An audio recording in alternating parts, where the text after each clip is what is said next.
get money back on, and you can renegotiate the debt simultaneously. I would really highly encourage that. We can give you a briefing. We have lawyers that are litigating currently in California around the same things because they did it everywhere. Lastly, I have heard from a colleague in a neighboring district that today they were informed by the federal government that their title funding will be frozen. You are dealing with an uncertainty in this climate and environment that is unprecedented. And it means you need an emergency plan, a contingency upon which, if the TIF dollars don't come in because the budget crisis expands at the city level and they can't do it for whatever reason, you don't have to double the number of cuts mid-year. $100 million, if you are short mid-year, would be about 1,000 teaching positions normally. But doing it mid-year makes it 2,000. Think of the instability, the chaos, the harm to children that would cause. If you don't have a contingency plan and this madman in the White House comes down and slashes more SNAP benefits, school lunches, you name it, then we are in deep trouble. So there are harms that are bad, and then there are harms that are worse. I'm not saying you have great choices, but some are better than others, so measure them twice. Lastly, I know I just said that, but one last thing is that if you took 0.25% of the $8 billion in tax relief the wealthiest 5% of people in Illinois just received from the Trump administration, you could restore all the SNAP benefits. If you took and taxed the rest of that amount, we'd be in surplus. So would the rest of the school districts in the state. We'd finish and finalize a transit plan to fill in the gaps. We'd restore Medicaid funding for our most vulnerable students and families, and we'd have additional resources for other needs that are critical. So I ask you to really talk to one another. You're not in an enviable situation, but you didn't sign up for that either. You have 30 seconds remaining. Thank you. And I do appreciate there's unity on this board around no cuts to the classroom. That is remarkable, necessary, admirable, and insufficient. So hope you get your heads together and we can figure out a way to walk this tightrope collectively while we demand full funding from the state, J.B. Pritzker, and do that together. A campaign plan for that goal should be attached to any budget. Thank you. Thank you for your comments. Before we begin with the next speaker, I would like to acknowledge Charles Mayfield, Chief Operating Officer, who joined us at 4:47 in person. The next union rep is Jen Conant, CTU Charter Division Chair, who is here in person.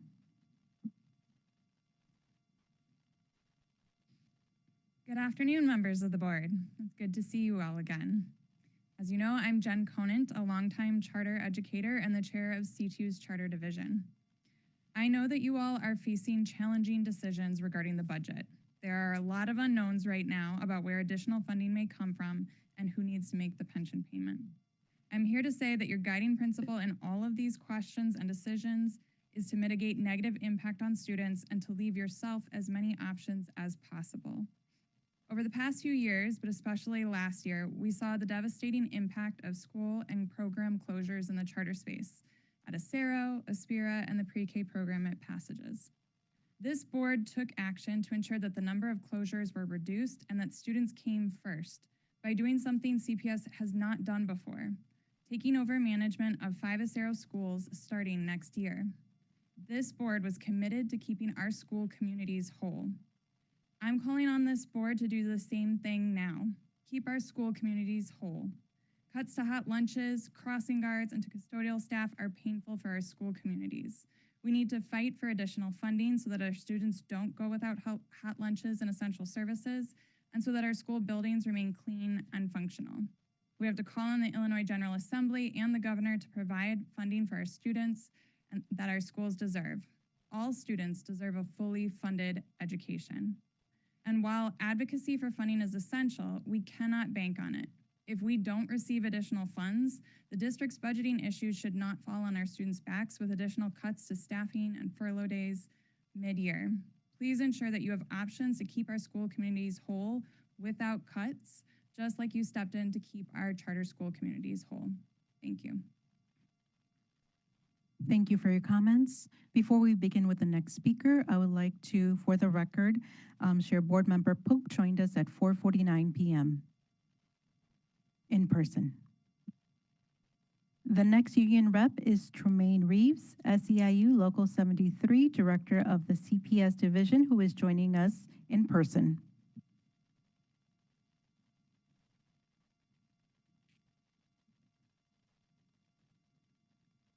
Good afternoon, everyone. I had a chance to share with you all earlier. Pretty much going to share and reemphasize the same thing, but I'll make it more brief. But basically, months ago, I believe on or around March, this board passed a resolution outlining the qualifications for the CEO of Chicago Public Schools moving forward. Based on that, SEIU sent a letter stressing the need for a fair process and our hope for the most qualified person to fill the role of interim CEO of Chicago Public Schools. Dr. Macklin King was the mayor's office choice of who they thought was the most qualified to fill that role. Since then, Dr. King dove right in, hosting community meetings where parents and labor partners were able to voice their concerns around the budget deficit, their concerns around the shuffling of SECAs, with the cluster program, which is still an outlying issue for us, the impact of decisions and that they have on the students. So now when it comes to the budget deficit, Dr. King has proposed a budget that was thoughtful of all of those factors, and she presented one that does not call for additional cuts to the classrooms, to the schools. That we all agree on. What we don't agree on is her methodology, and that's what's concerning. If the most qualified person in the mayor's eyes has presented a budget that does not call for additional cuts, I don't understand the need to want to reject that proposed budget and take a risk on taking out a loan, where history has shown CPS that when taking out a loan, it is the workers that suffers, because when it's time to ante up or pay up, the workers are asked to take wage freezes. In an economy like this, that's devastating to families, to working families. The workers are asked to take furlough days. In an economy like this, again, devastating to working families. So we would ask that you do the responsible thing and you trust the mayor's opinion of the most qualified person to fill this role. You trust her proposed budget that does not call for that risk. Do not take out a loan that will harm workers in the long run and dig CPS in a deeper hole. Do not take out a loan that's going to harm working families and ultimately harm students, and do not reimburse the city for making the pension payment that has historically always paid up until Mayor Lightfoot. So again, Dr. King, when you're doing the right thing, which is with this, you've shown our union that you are willing to listen to families and you are willing to listen to workers. When you're doing that, we will support that action. Thank you. Thank you for your comments. President Harden, we are now ready to call speakers from the speakers list. We have Roy Balden, speaker number 1, who is here in person.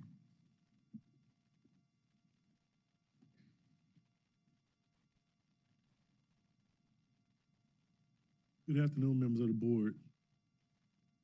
I hope I don't have a headache when I leave this meeting, but I will say this. As a former LSC, well, first of all, let me clear something for the record. I see where it had me down as a speaker representing Marshall High School. I'm not here to represent Marshall. I'm just here to speak on the budget.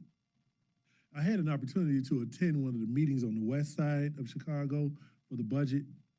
That's something that had never been done before in CPS during the time that I served on LSCs, where the community was allowed to come in and work with you all on the budget to give ideals. I heard a lot of interesting ideals, and I will say this, for the 22 years that I had served on LSCs, on several LSCs, there were many times that we did not agree with a lot of things in the budget, but we got it done. And I'm hoping that this board can do the same thing. Now, I'm listening to a lot of the funding sources. I'm trying to understand where's the money gonna come from, or if it's gonna actually come in, because I'm hearing different stories in the media about monies that we're anticipating on coming in that we're not getting yet. Make it happen. The thing that bothered me earlier today, I was listening to some parents and some students that made comments, and we don't really want to hear things like this from the individuals. well, they don't have any money, they might close the schools. Well, don't think like that, because that's not what we're trying to think about. But I just want you guys to work together and get this done any way you possibly can, which is what we did with LSCs. And I'm hoping that you can get to that. Thank you. Thank you for your comments. The next speaker, Michael Brunson, speaker number 2, will be joining us in person.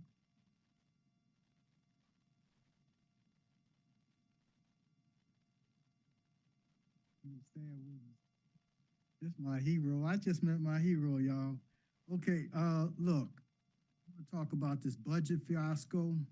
And I just want to remind everybody that this is essentially a political issue. Can everybody hear me? I don't always come through clear.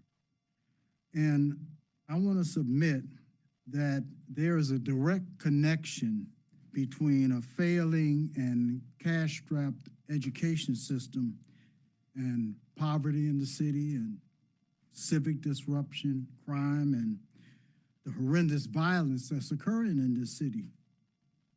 We have to fix this educational system. Right now, CPS is crying broke and reducing services. Meanwhile, billions of dollars are being traded right down the street at the Chicago Board of Trade, untaxed. And so what I'm saying is you need to find, another revenue stream. And I say the biggest, the mother lode, the one that you need to go after is a financial transaction tax. Now, you didn't always have money coming in from the lottery, but it happened. You didn't always have that financial transaction. What is that other thing that you're getting from the city? That other tax that you're getting from the city, that came about. It's time for a financial transaction tax. The Chicago Board of Trade sits in there. They have thousands of transactions, billions of dollars flying through there every day. You have untaxed. 30 seconds remaining. And just because one man says that he's going to stop it if it tries to go into law, everybody stands down. We outnumber him. I think everybody needs to get on board with that, and we need to stop fooling around and go for the big money. And that money is right there at the Chicago Board of Trade, and we need to institute a financial transaction tax so we can finally get enough money to fix our schools. Thank you. Thank you for your comments. The next speaker, Michelle Ludwig, speaker number 3, is joining us in person.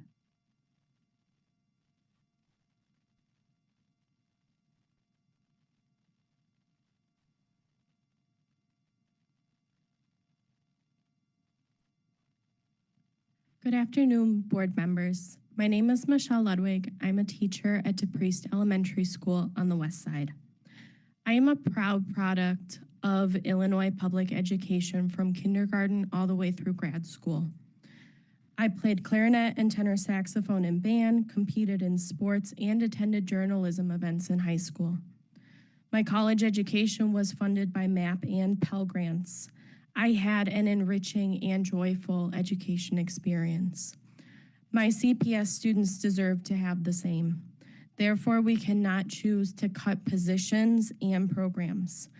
Please do not cut any more teaching positions. IEP minutes are not being met due to special education cuts. Opportunities to be creative are lost when cuts are made to art, music, and library. How does CPS expect to recruit and retain teachers when they may be laid off or experience burnout due to working with bare minimum resources? Do not cut cafeteria workers and food supplies. Our students deserve warm, healthy meals multiple times a day. Do not cut safe passage workers. The federal agents are coming. They will be here sooner rather than later. They will not make our communities safer. It is our own community members who make communities safer. Let's invest in our communities, especially on the south and west sides. Let's invest in sustainable community schools. Let's become a sustainable community school district. And let's tax the rich. If I can pay $10,000 in taxes each year, there's no reason why a billionaire can't. They make 10,000 times my salary. They can pay. So stop giving them tax breaks. Let's go to Springfield together. Let's demand our schools are equitably funded. Board members, I urge you to pass a Please budget conclude your that remarks. fully funds our schools and gives our students what they deserve. Thank you. Thank you for your comments. The next speaker is Shanice Stevens, speaker number 5, who's joining us in person.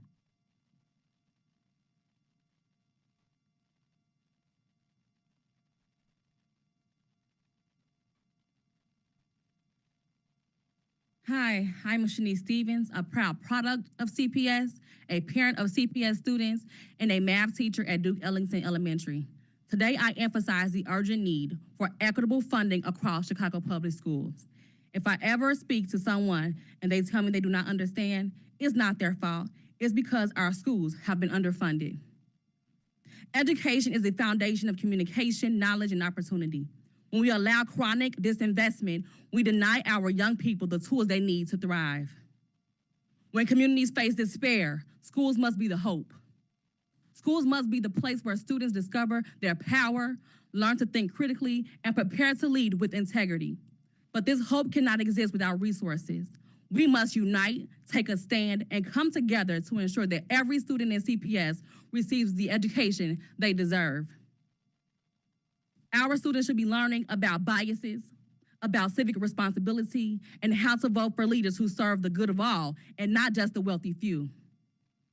That means we must send a direct message to everyone in Illinois. Education must come first. This commitment must be begun with a fair budget. This is our moment to put education first, not as a slogan, but as a promise. As elections come to speak to your constituents yourselves, and make sure they advocate to the state to provide $1.6 billion to schools across Illinois. Students are watching and they deserve nothing less. Let's not allow CPS to be a part of the Hunger Games.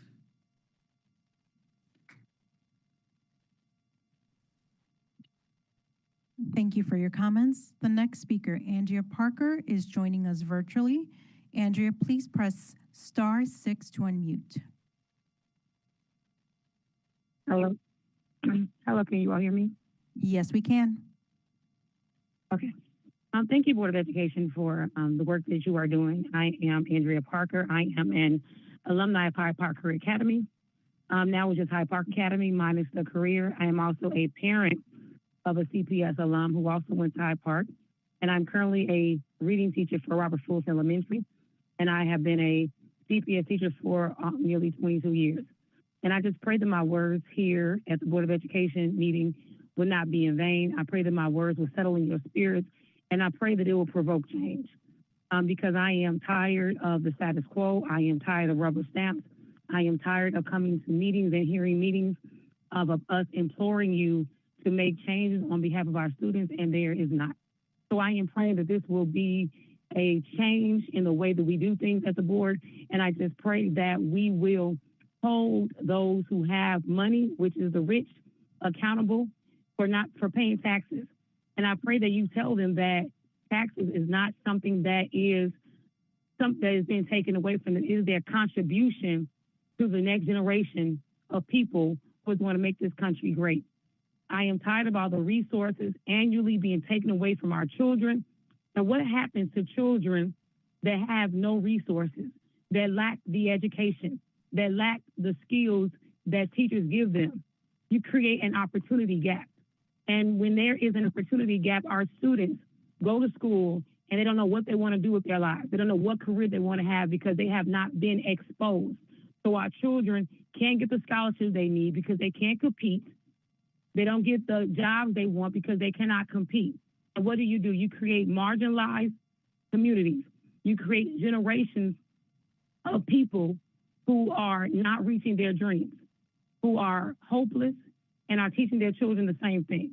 So I hope that we tax the rich, that we find creative revenue to keep our students educated to the best of your ability. I do not want this, again, like the previous speaker said, to be a slogan. I pray that we put our children first, and I don't want to be here next year, again, crying and begging you to create a budget that is equitable for all of our children. Our children deserve the best. Our children deserve all the resources they need to be successful and to If you compete could please conclude your globally. remarks. So please take my words seriously. Take all of what we're saying seriously and make us make CPS again a school that is worth Thank you attending. for your remarks. Thank you. Our next speaker, McCarrick Fitzgerald, speaker number 9, is joining us in person.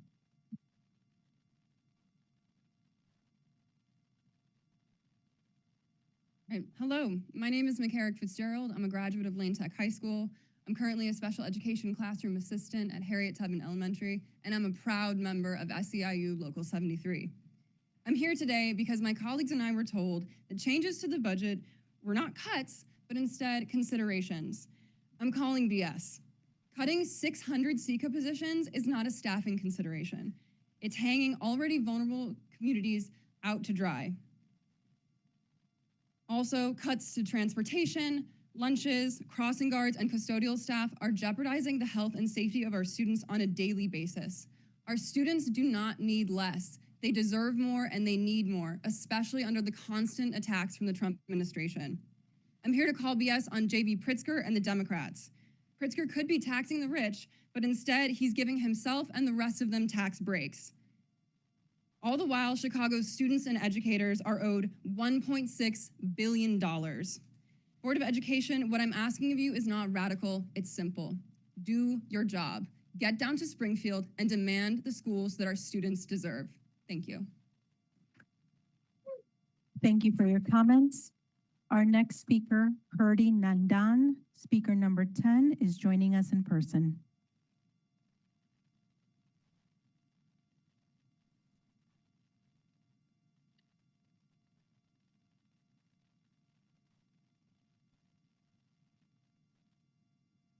Hi, y'all. My name is Kirti. I'm a special education teacher, and it's day 2. And as a special education teacher, I can tell you that our paraprofessionals are already frustrated. Breaks are being eaten into, lunches are not being given. Our school has a shortage of 5 paraprofessional positions, and we're being told that there are not cuts being made to the classroom. It's day 2, and we already having kids that only place that they can get a hot meal is school, and those meals are being taken away. And we're being told that they're not cuts to the classroom. I come from a district where I've literally met parents whose kids have been hit by cars, and you're taking away crossing guards and telling us that they're not cuts to the classroom.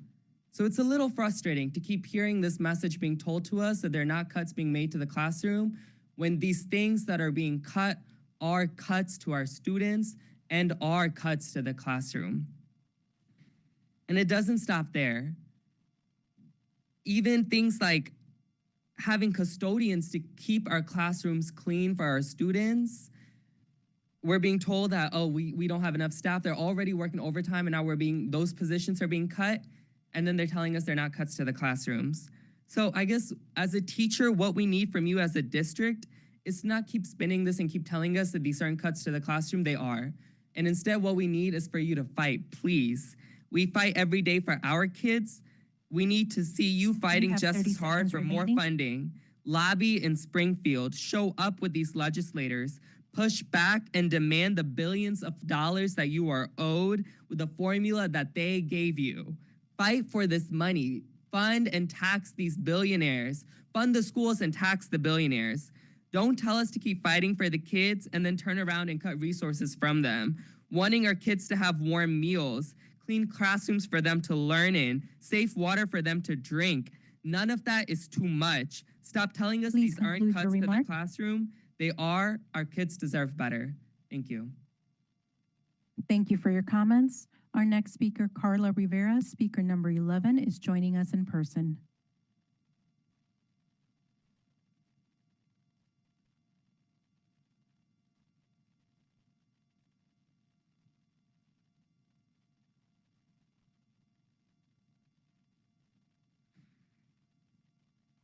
Good afternoon, board members. My name is Carla Rivera. I am a mother of a second grade student at Virgil Grissom and a pre-K 4 student at Wendell Smith.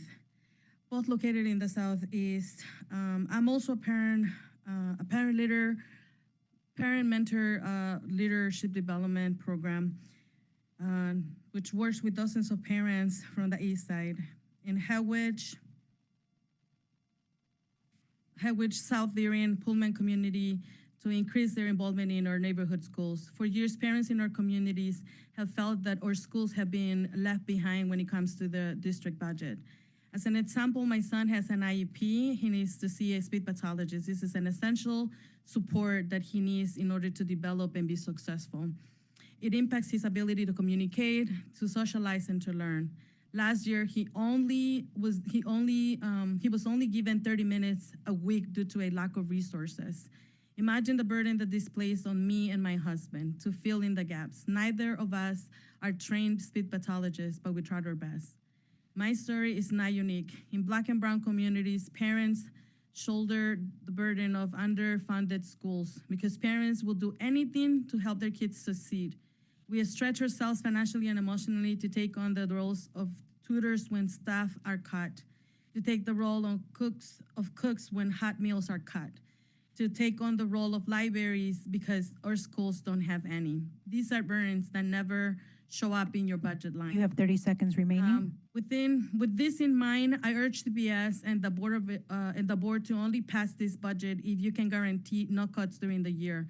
The budget must leave room to borrow and take care of all CPS responsibilities. What if Trump cuts funding to the state or CPS? Does the budget include a plan to avoid mid-year cuts? If the answer is no, then it's not the budget that our kids deserve. Please conclude your remarks. I am also willing to help you if you want us to go to Springfield and fight for our kids. Get a bus, get us there. I will get you as many parents as I can to advocate and to make sure that we get what we deserve. Please fight for the kids. Thank you. Thank you for your comments. Our next speaker Jesse Bostic, speaker number 13, is joining us in person.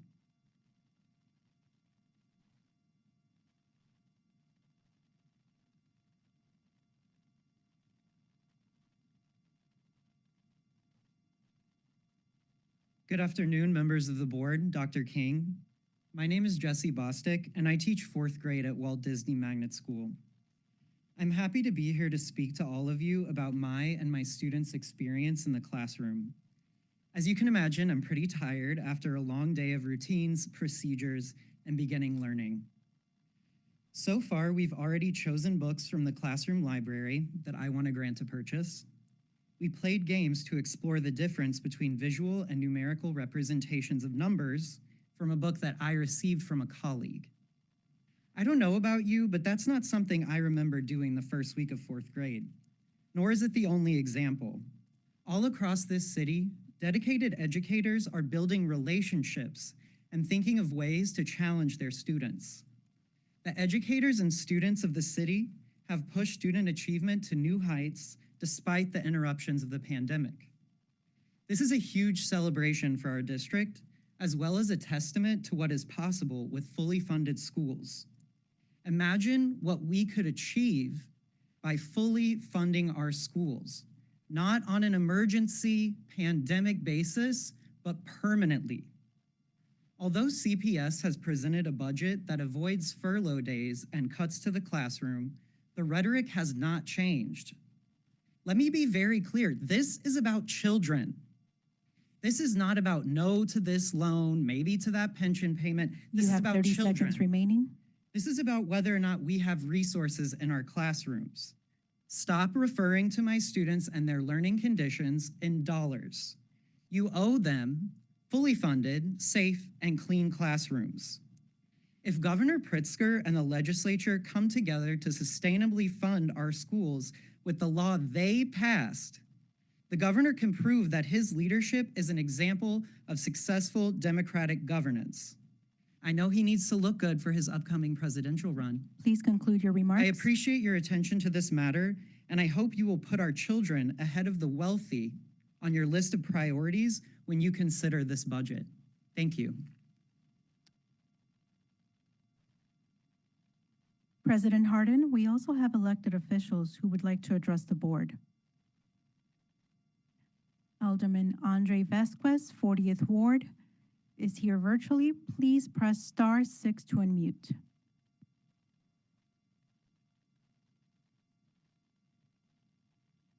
Alderman Andre Vasquez, please press Yes, can you hear me *6 to okay? unmute. Yes, we can. Okay, thank you very much. I'm Alderperson Andre Vasquez of the 40th Ward, currently served by two of the board members, Board Member Ebony DeBerry and Board Member Debbie Pope. I'm calling first and foremost as a Chicagoan who has himself gone to 4 different public schools growing up as a result of gentrification and being displaced. And so first I want to add my voice to all of those saying that we need to get more funding from the state. It's absolutely right that Springfield should put some funds towards what we see as a problem, just the way they are for the CPA fiscal cliff. And I do think there are ways to do that related to who gets taxed and having the wealthiest pay their fair share in order to do so. I say that because I think there's a large agreement on that. We all have concerns about the cuts that have been happening, about members of SCIU Local 1 and SCIU 73 being made to suffer cuts and having to be forced to get them into the rooms as far as conversations related to this. But I want to talk about City Council's role and city government's role. We, the City Hall, is state mandated to cover the pension payments. That is law. It is not a policy, it is not a decision, it is law. What occurred in the past term under Mayor Lightfoot is she entered into an agreement with CPS where they would start paying back some of what we as a city are mandated to pay. Back then when Mayor Lightfoot was doing it, people looked at it as a bully tactic because what they realized is that the city has more ability to raise revenue and raise taxes than CPS does, which is currently capped at either 5% or CPI, whichever is lower. So as we advocate for more funding from the state, we should also be advocating to raise the cap. Now that the board is duly elected, they can make the responsible decisions about raising revenue that every other elected official does, and we are happy to join in making those calls. Now, the reason why I mentioned Mayor Lightfoot and how people called it a bully tactic is it is currently happening again. It does not make sense for the city to add a $175 million pension payment onto CPS, which is again capped as to how much revenue it can raise. And forcing them to potentially take out a loan isn't solving any problem at all. It is delaying one and making it worse. What we will see in future years, should there be no revenue coming in and you take out a loan at an interest rate and have to pay it back, is the same thing that happens to families that pay credit cards and max those out. You will continue to be in debt and have to make larger and deeper cuts. It could potentially bankrupt and ruin the school system. The same way we look at our city because of past irresponsibility by past mayors, and that we now have to have $1 billion deficit every single year, doing this kind of step as a budget would have you joining our club, $1 billion deficit every single year, not making it easier at all. I heard that there was mention that the city council said that they wouldn't give TIF surplus. That is just not true. It is simply untrue to say that. The way it works is we have to solve our own budget. In order to solve our own budget, we need to take out a TIF surplus. We need to drain those TIFs to be able to pay our own. And by the state mandate, whenever we do that, CPS is entitled to 52% of those funds. So if you think that there's a way that we solve our budget without going into TIF, we can go to a 101 course on what budgets are. Anyone who's telling you that we're going to withhold a TIF is lying to you. It is fake hostage. It's fake extortion. What we need to understand fully is that any choice that includes either the loan or the pension payment on this budget will lead to larger problems for CPS. When Pedro Martinez said this, he was a villain and a bad guy. And after that, he was fired, and Mayor Johnson appointed CEO Macklin King, who looked at the numbers and looked at the homework and came to the exact same decision.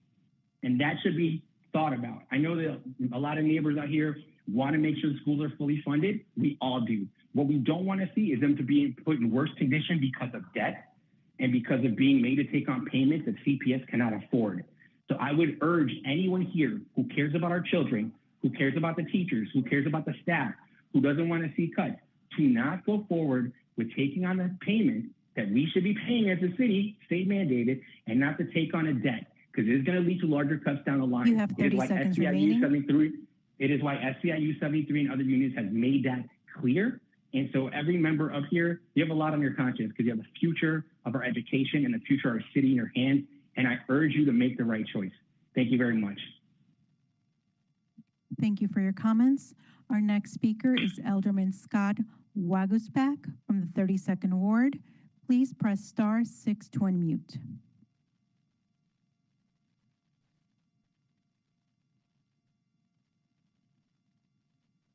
Alderman Scott Waguspak, please press *6 to unmute.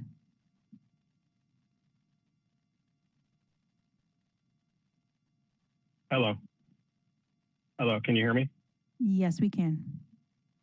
Okay, thank you very much. Thank you everyone for taking the time to hear from other elected officials here today and earlier this morning with the prior meeting. As a city council member who's been part of the city council for some time now, I just want to say thank you to the CPS staff for the budget that has really taken on, I think, a different approach. The balanced approach that this one is taking is not something that everyone believes is the perfect choice, but it's as close as we can get. And I do support the priorities that CPS has tried to lay out with protecting the school budgets. I did look at the trimming that they did from the budget through the central office that made sure to keep critical staff, teachers, programs that are needed for our children. I also wanted to say that I think the idea that borrowing that has been pushed out there over the last few hours is wrong-headed and fiscally irresponsible.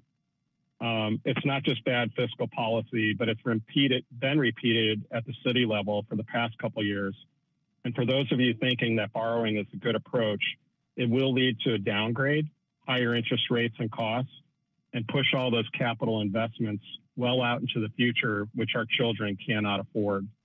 So I want to make sure that people who are saying that we have to go out there and borrow are taken on in terms of this fiscal policy and make sure that we do not go down that path. In terms of the reimbursement costs, many of us were led to believe that over the last couple of years when the Johnson administration came in, that they would work on the pension issue and disentangling the city from CPS. Now that we have a board, of which all of you are on, we have to work together to make sure we figure this out. And I understand that CPS is looking for new revenue sources, but that really requires the Johnson administration, as well as the board members, to get down to Springfield and start fighting for what those revenue increases are. Not waiting until after the sessions to make comments, but really getting down and working on that to make sure that any classroom cuts, any layoffs, or any other choices, difficult choices we have to make are set aside so that we can get the funding that we do need from Springfield. However, I would want to make sure that people understand that this pension issue has to be resolved and that the promises that were made by this administration are followed through on. The other thing I want to talk about briefly is we are going to make sure that CPS gets the almost $380 million in tax increment financing surplus. It's just the law that when we surplus, every other entity gets what their percentage is. And to hear people say that there's somehow going to be some kind of trick or there's somebody pushback on what the TIF surplus is going to be is, again, wrong-headed and an approach of fiscal policy that just doesn't come true either in sense or practicality. So please make sure you understand that the TIF surplus will be there. I just urge all of you to, applaud CPS for the work that they've done. I want to thank you for the opportunity to speak, and I hope that the budget is passed, aside from the unfounded rhetoric that none of our constituents that we share together now want to keep hearing. They want to know that their children are going to be taught, that their teachers are going to be able to get the resources that they need, and that this budget provides that for them. So I want to thank you for that opportunity, and good luck with passing the budget. Thank you very much. Thank you for your comments. President Harden, this concludes public participation. We'll now proceed with the FY26 budget presentation.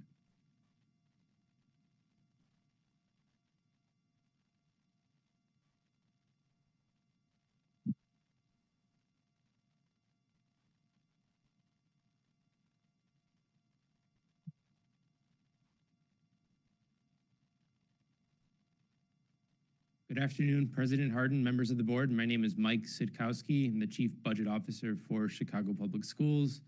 My presentation once again today will be about the FY26 CPS budget. I want to start with highlighting that this is a budget that protects our schools. Despite the challenges that are posed by persistent revenue shortfalls for CPS, growing costs, and a deficit of $734 million, CPS has outlined a balanced $10.25 billion FY26 budget that will protect the progress made by our students. Our budget fully protects this level of school funding from the previous year. It funds all of our contractual commitments to our labor partners. It delivers on the promise to stabilize school budgets, eliminating the risk of cuts to classrooms both now and later in the school year. It includes only borrowing that provides current or future savings to the district and is required for necessary capital investments. And lastly, it allows for CPS to reimburse the city for MEABF with new state or local revenues, unlike the FY 2025 budget that did not allow for this possibility. I want to talk for a second about the moment that we're in and why it's important for us to meet the urgency of this moment. We must protect our schools. This budget reflects many difficult decisions that were made in order to protect school funding now and into the future. Our schools are already underfunded. Putting schools at risk for cuts now or in the future sets us back even further and jeopardizes the over $1 billion in funding gains we've made for our schools. We need to provide families with certainty. Recent budgets have bolstered confidence in the district's financial future, and we must maintain that confidence of our communities and build on our progress. We also refuse to go back. We've lived through years of forced austerity. This budget takes necessary steps to protect our schools from reliving the past. CPS's proposal is also based on realistic expectations. First, around state funding.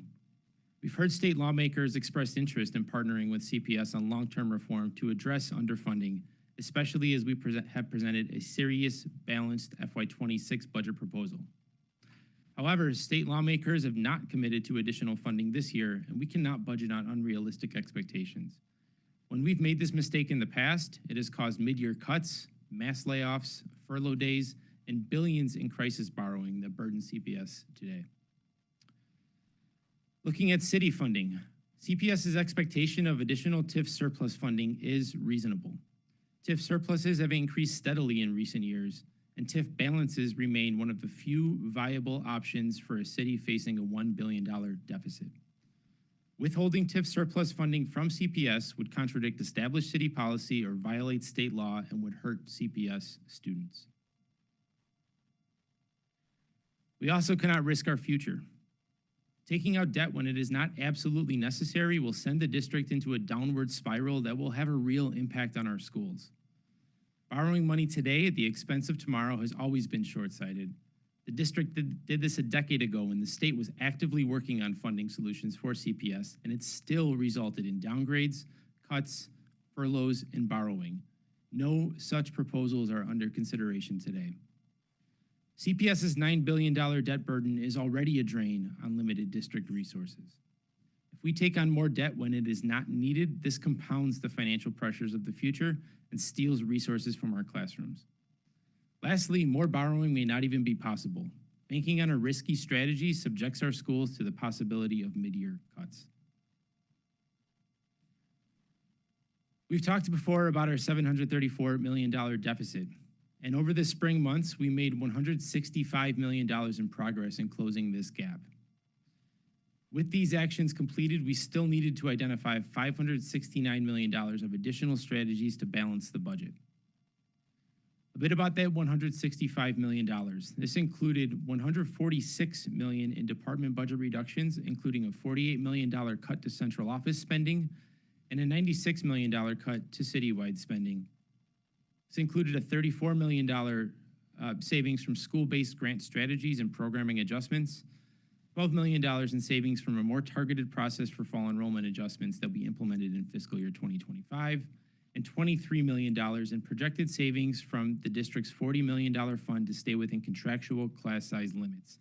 Because we preserved our teacher staffing levels and the student-to-teacher ratios in our funding model, we project that the full $40 million will not be needed for schools in this upcoming year, aside from some schools with unique situations that lead to oversized classrooms.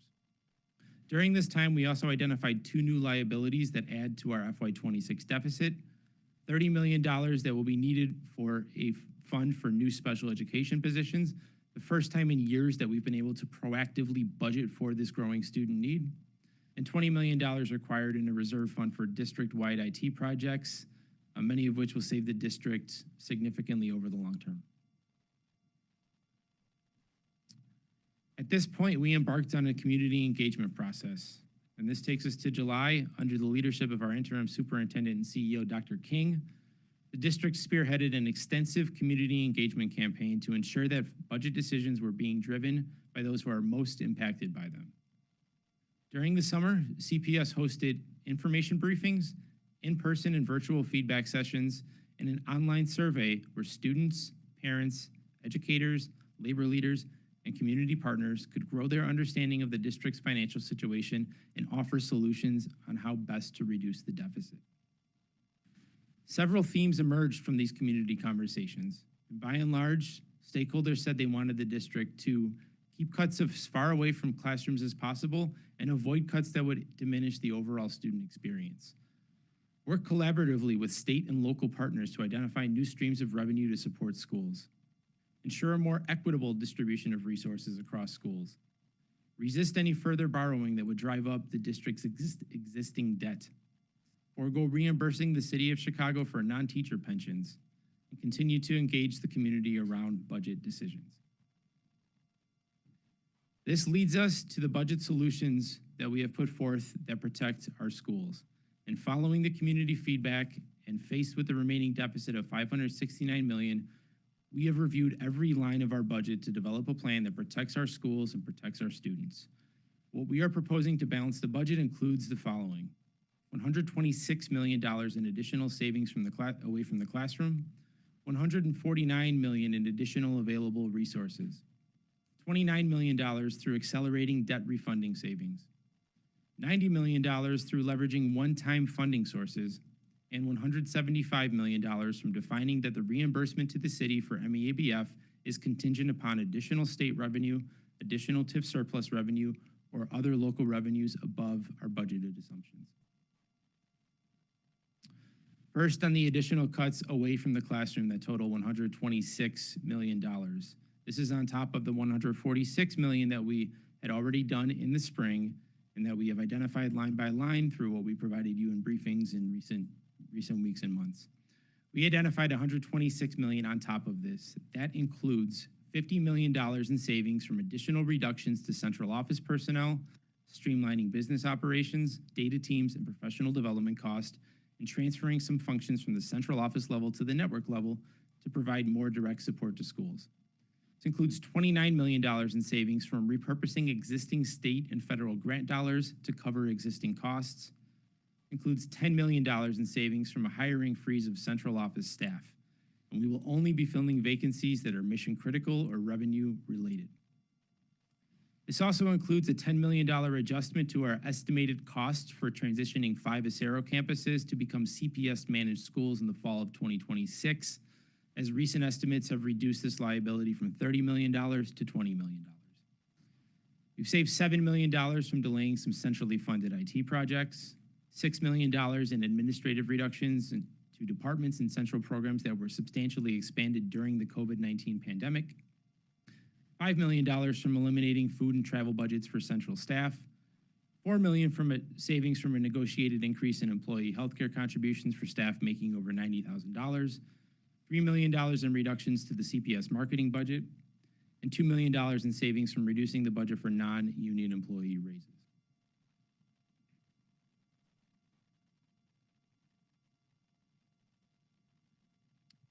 In addition to the cuts, we've identified $149 million in additional available revenues. This includes us applying $45 million in additional evidence-based funding from the state of Illinois that exceeded our initial projections. At the beginning of August, the state released data for FY26 EBF allocations to all school districts. And what this showed is that CPS returned to Tier 1, the tier of schools furthest from funding adequacy in the state's formula, providing CPS $76 million in new funding for FY26. This is a $45 million increase on what we had previously projected.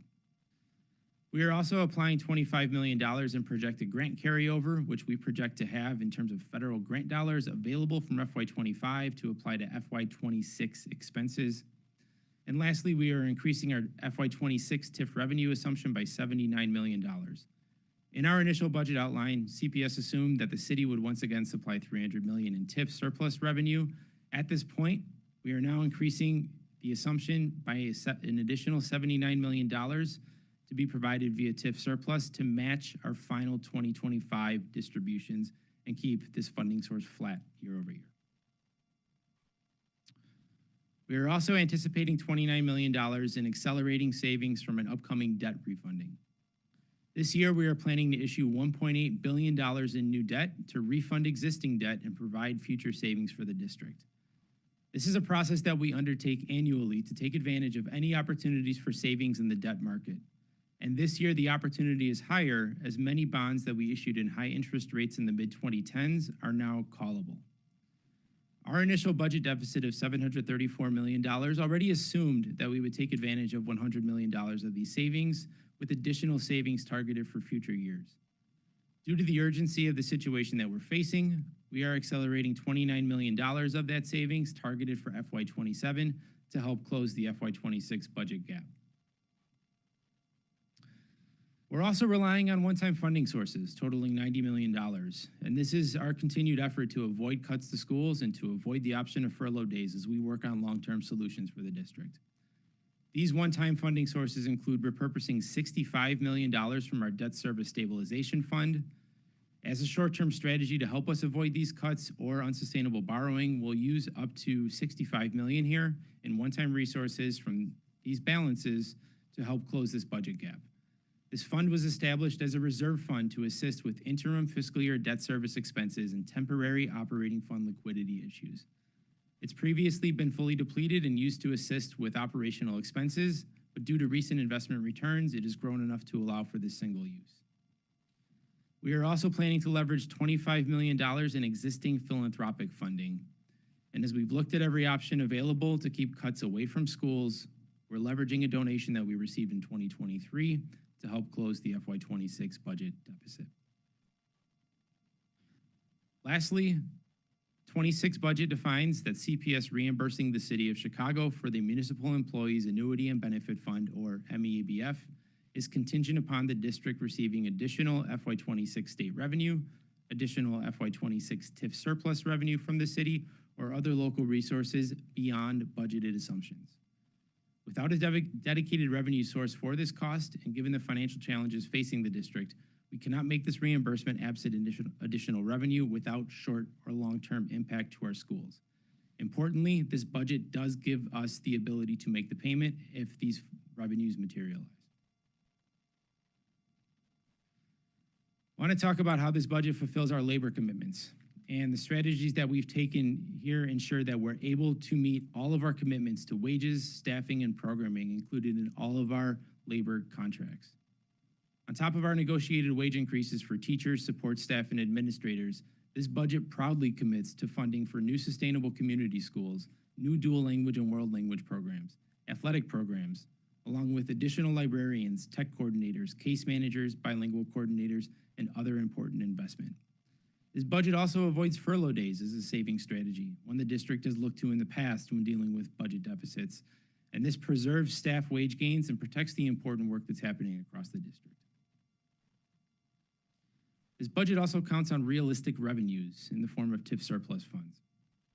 CPS has limited options to raise revenue and relies on a few key consistent revenue sources to continue our progress toward financial health and continued investments in our schools.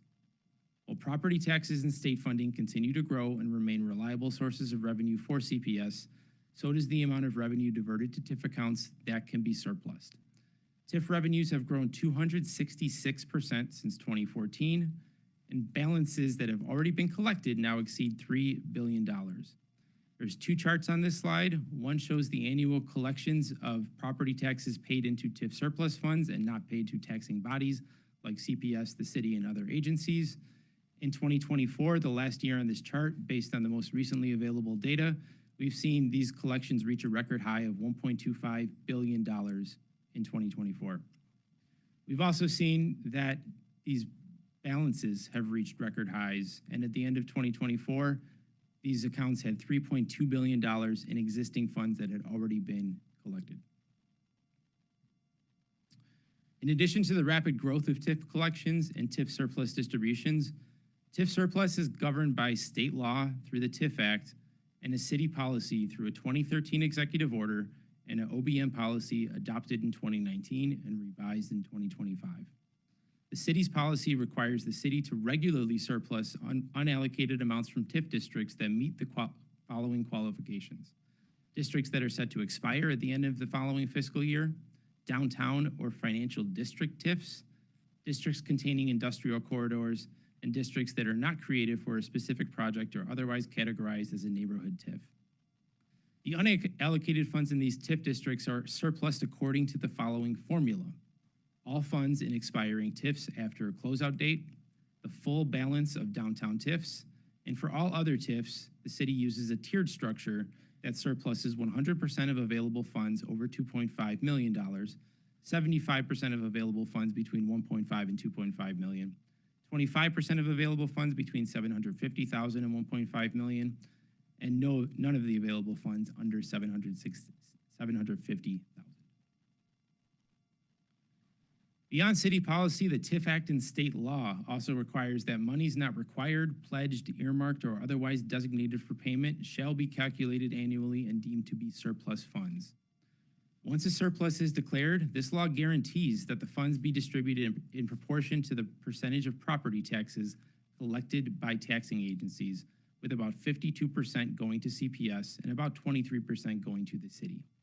This means that if the city uses TIF surplus to close its billion-dollar budget gap, CPS will automatically receive more than double that amount. I want to spend some time on CPS and MEABF as well. The MEABF was established in 1921 to provide retirement benefits to qualified employees of the city of Chicago and non-teacher CPS employees. Illinois law obligates the city, not CPS, to cover these funding obligations. Historically, Illinois statute required the city to contribute amounts that were substantially less than the actuarial determined amounts that would have kept the funding ratio from declining. And for nearly 100 years, the city did not request funding from CPS, and CPS did not pay the city for their obligation. Beginning in 2020, the city requested that CPS reimburse the city for a portion of their costs with the commitment of additional TIF surplus funding to help cover these costs, the funding that did not always materialize, but the district had ESSER funding available at the time to make up the difference. The first payment CPS made to the city was in their fiscal year 2020 for $60 million, followed by $100 million in 2021 and $175 million for each of 2022 and 2023. CPS did not reimburse the city in 2024. State law is clear that the obligation for MEABF resides with the city and that the obligation to fund must be met by the city. The city is an authorized property tax levy to raise funds to make the payment to the MEABF pension fund. And despite budgetary pressures and requests for increased funding from CPS since 2020, the city has not increased this levy to help cover these costs. CPS does not have the same authority to raise funding for this, hence the need for cuts or additional resources for CPS to be able to make this payment. In the spirit of partnership, CPS would support a change in state law as long as CPS was given authority similar to the city to raise revenues for this obligation. With that, I'll turn it over to our CFO, Miroslava Krug. Thank you, Mike, and good afternoon, board members.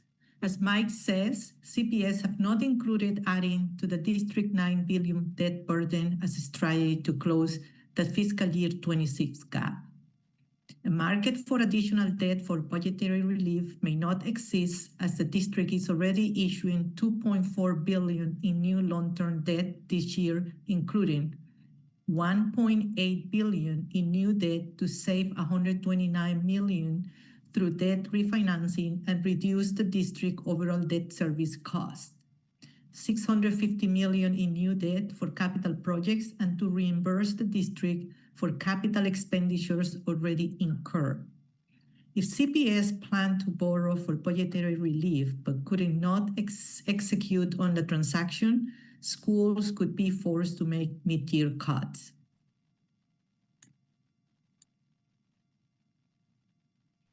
Most importantly, borrowing for operating expenses would send the district in a downward spiral of credit downgrades, higher interest rates, and steeper cuts to staff, programs, and services in the future. When CPS engaged in this type of borrowing between 2016 and 2018, the district received 34 credit downgrades from Moody's, S&P, and Fitch, going from AA rating to junk. CPS is now paying nearly $200 million per year for this crisis debt. If CPS has had access to this funding today, we could hire at least 2,000 additional teachers. So the graph in front of you give you a visual of all the credit downgrades that we have had. Since 2019, that the district started having better financial results, we have received 14 credit downgrades. Not even half of the downgrades that they gave us during those times, and still CPS is below investment grade. So borrowing for operating expenses is likely to trigger rating downgrade. According to S&P report on April 17, quote, we could consider a negative rating action within the one-year outlook period if the board fails to implement sufficient structural budget balancing measures in its fiscal 2026 budget and pushes out significant budget imbalance into out years, resulting in recurrence of sizable operating deficits and materially weakened reserve and liquidity positions that are no longer commensurate with current rating. Also, on August 18th, Jean Huan, which is the credit rating for the Chicago Public Schools, was interviewed by Bloomberg, quote, CPS structural stability appears to be on the downward trajectory. As such, any additional one-time solutions, such as short-term loans, would be viewed as temporary fixes that are unlikely to support long-term credit quality.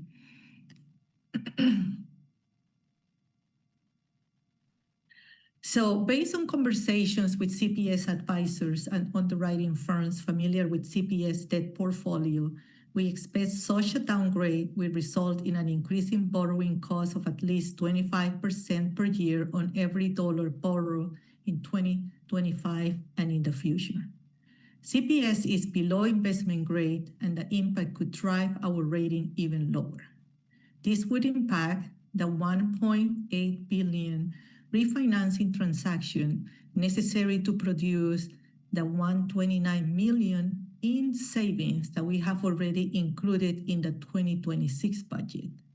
The $660 million transaction planned this fall for capital funds, the potential borrowing related to the MEABF payment, and all future general obligation transactions.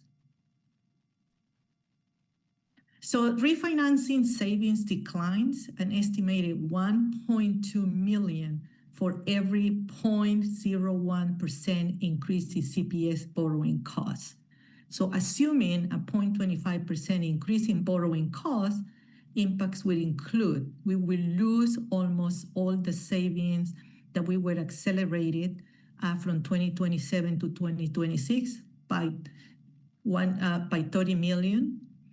That is already included in the 2026 budget, so it will create a deficit of $30 million, $13 million in fewer dollars available for capital in 2026, the need to borrow these amounts in addition to the MEABF contribution to overcome the 2026 deficit. Additional amounts borrowed for capital interest to avoid further additions to the 26 deficit resulting from a larger borrowing to cover operating costs. So the chart in front of you will give you a visual of how these loans will work over time. So if we take a $200 million loan for a 15-year term of $200 million, we will have annual deficit increase of 12 to 46 million, which is the debt service for that loan. And over a 15-year period, we will be paying 324 million.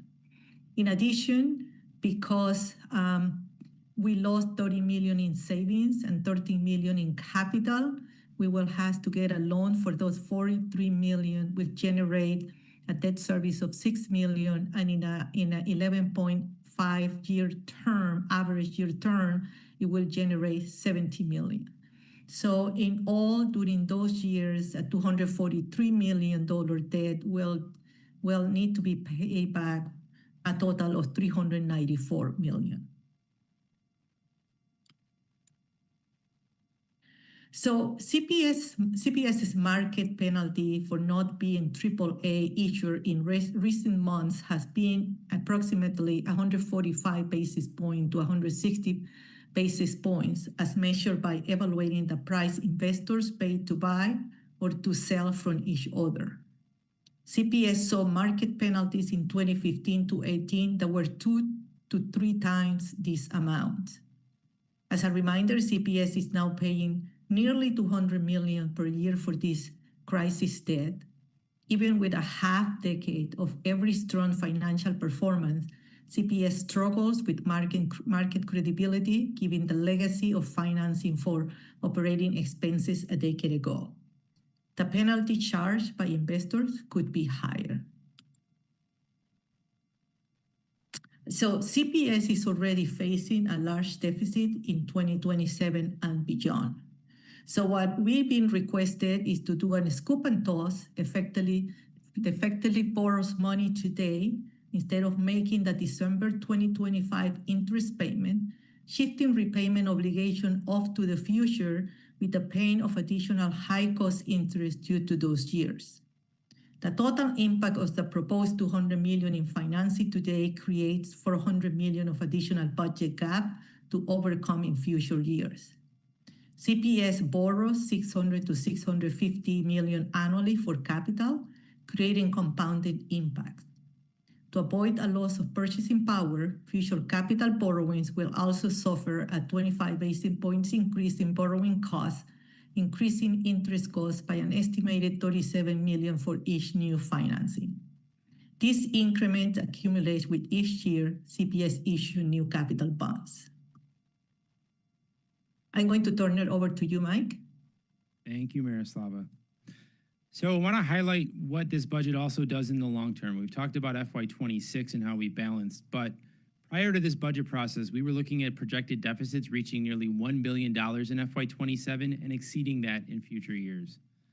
After closing the projected FY26 deficit in a responsible manner that protects schools and protects labor commitments, our long-term budget outlook is improved by $468 million in FY27 and similar levels in future years. There's 3 components to this. The first is actions taken by CPS to balance the budget that reflect a net of $263 million of structural deficit relief, primarily from structural cuts to district spending away from the classroom and increased structural funding from the state. Second, because this budget defines that the reimbursement to the city for MEABF is contingent on additional TIF surplus or additional state revenue above our budgeted assumptions, future year deficits are reduced by another $175 million. Lastly, CPS has jumped back into Tier 1 of the state's evidence-based funding formula earlier than expected, adds another $30 million to projected revenue increases in FY27 and beyond. So we're still in a place where we require long-term revenue solutions. And what you see here is our previous 5-year forecast. Before we embarked on the actions that we've taken to close this budget, we see the $734 million deficit in 26, and that grows beyond.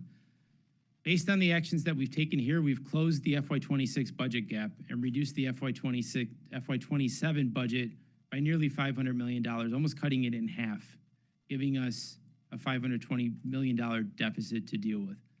That's still a big deficit, and we still need long-term structural solutions, but it gives us a fighting chance to be able to protect our schools moving forward.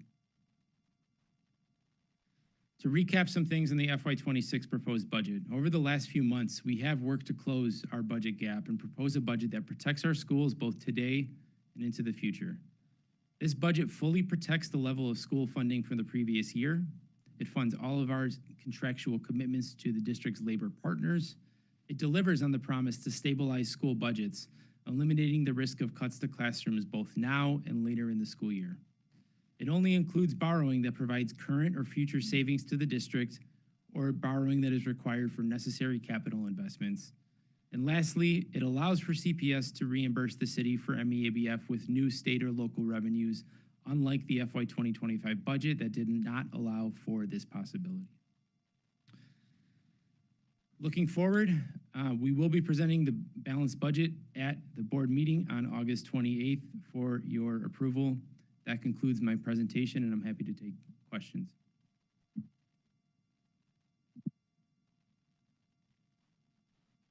Members Bannon, then Custer. Thanks, Budget Director Sikowski, for your second presentation of the day and probably your 20th presentation on this budget. I know it's been a long day, but I just want to ask a few questions. The $79 million additional TIF surplus money, that came available in recent weeks? Yes, that was in recent weeks delivered to CPS as part of the 2025 surplus. Can you talk about how that came about, just so we can get a sense of, is that an ongoing source? Is that because from my perspective, it came about differently than usual. So, was it from new property that came on the tax rolls, and how did it come about? So my understanding is this was aligned with some expiring TIFs that the city had not projected in their initial TIF surplus that allowed them within their existing policy to surplus more than they initially anticipated, thus generating an additional $79 million for CPS. Okay, so it was TIFs that were expiring that they, for whatever reason, hadn't included. I believe that's the case, but we don't have that level of visibility into exactly how, but we know the mechanisms that exist and how the money goes after it's surplus. So my other question is about the TIF policy, about surplusing. I don't know if you can go back to that slide. I think it was page 18 or slide 18. That one, but go back, get that one. There's that kind of exact calculation on how surpluses are calculated. Where did that formula come from? This is what's published in the city's budget book. In their latest budget book or annually? Yes. This is their stated annual policy on how they declare TIF surplus. Yes. Okay. Member Custer. Thank you. Actually, I was wondering if you could go, I think it's slide 28 where you guys had the bond or the potential loan projections. So I understand that debt refunding is a common practice, right? We do that to refinance so we can get a lower interest rate on our payments. Well, maybe it's the next one. Yep, thank you. We don't actually know the interest rate for a potential like this for $200 million in borrowing, because there is a possibility that if there is not a lot of interest in the market and we have to continue to go back and find people that are willing to give it to us, that the interest rates that are projected here could potentially be higher. Is that correct? Or do we know that this is the interest rate if we borrow $200 million? Miroslava, do you want to take that question? Yes, so this is, Board Member Coster, this is the projection that financial advisors and the investment bankers that are currently working with us have given us, if we need to go to the market with 200 at a given time, we will be seeing is kind of like a penalty over the current interest rate. Okay, all right, but we don't have a projection of the actual interest rate on that potential 200 million of borrowing because we don't know the interest in the market. Is that correct? No, they estimate an interest. That's why, when we put in the chart, it's 200 million and we generate interest payments from 12 million to 46 million. The interest rate is calculated there. So, for example, right now, when we were working in the 650 million, we were looking at kind of low 525, 5 something. If you put a 25%, now we are looking at higher than 550. Okay. So now that's how we calculated what the debt service will be. It will start with 12. We will capitalize some interest. We'll start with 12, which is only going to be interest. And when we get to 46, then we're amortizing interest and capital. Understood. Thank you.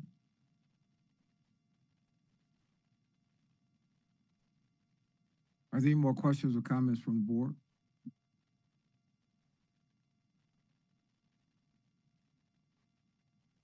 Member Biggs? Thank you, President Harden. Thank you, Mike. We've heard a lot about the state of Illinois' responsibility today and in previous weeks, but I also know that we've heard the state express that they really are interested in seeing some long-term reform before they come to the district's aid. And it's really clear to me that this budget does just that.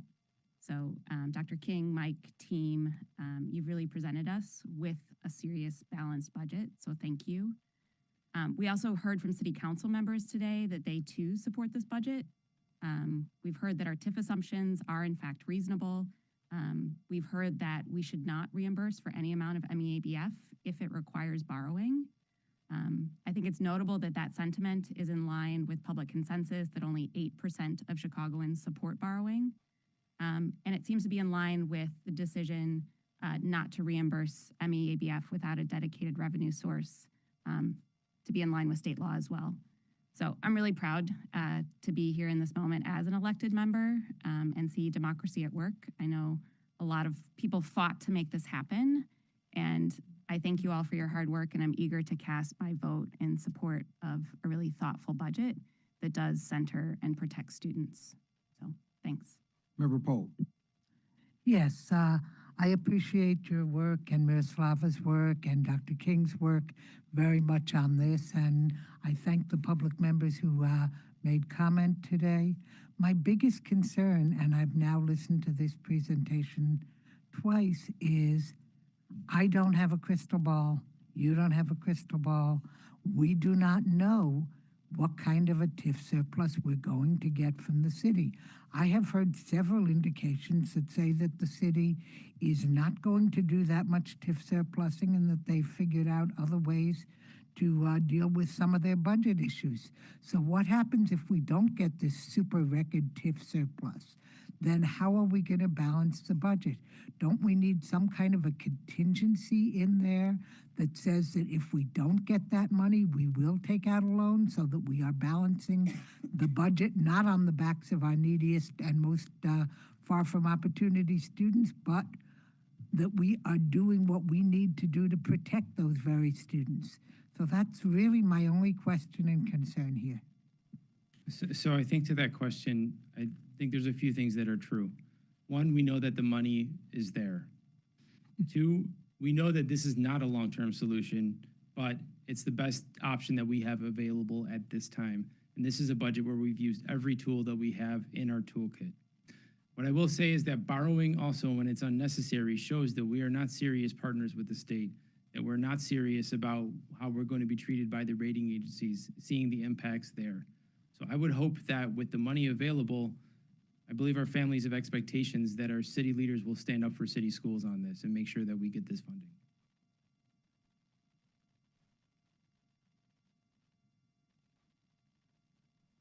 Member Gutierrez?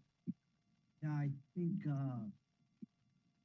I would echo Board Member Biggs in all the hard work that was done.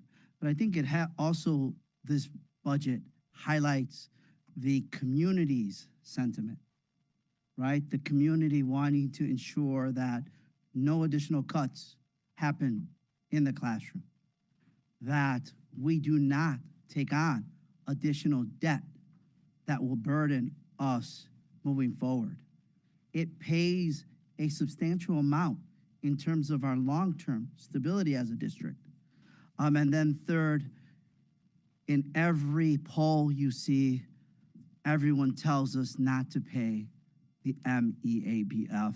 And you heard it today from both a progressive alder and a former finance chair alder in letting us know not to pay it. So I too am looking forward to supporting and getting this budget past its finish line.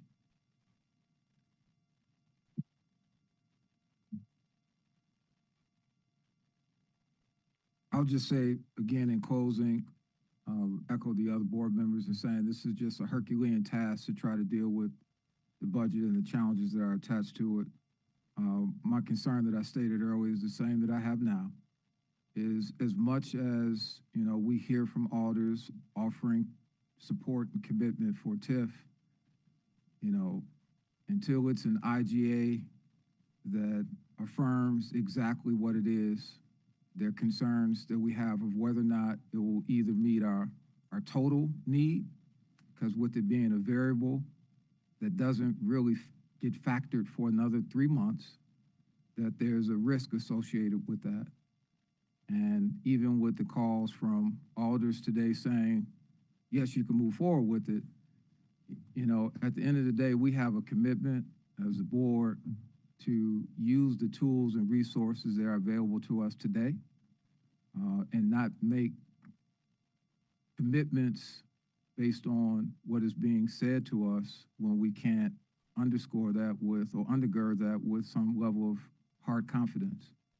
And so I just implore us to think contingency. In the event that we don't have to use it, fantastic.